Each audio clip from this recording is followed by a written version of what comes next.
when engineers in the military get involved in disaster recovery, yes, they will drop a bridge in from a helicopter. They might even drop a temporary building in.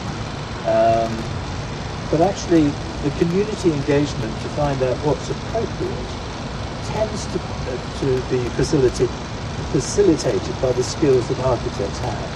So to go in and have a conversation with the community, understand much more about their culture, their day-to-day needs, in cultures that are often very, very different to our own, particularly in relationship maybe to gender, for instance. It's very important to take that into account.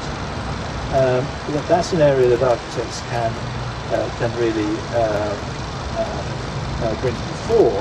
But I think those architects that have been involved in that in the field then can come back and also have highly tuned skills in that area and maybe even more effective back in what is very multicultural Britain these days, and understand what's going on in the ground a little bit more here, rather than doing it to people, doing it with people.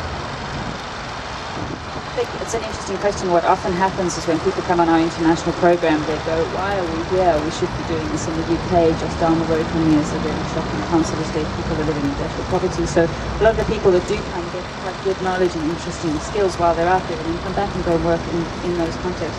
And about 80% of our work is in the UK.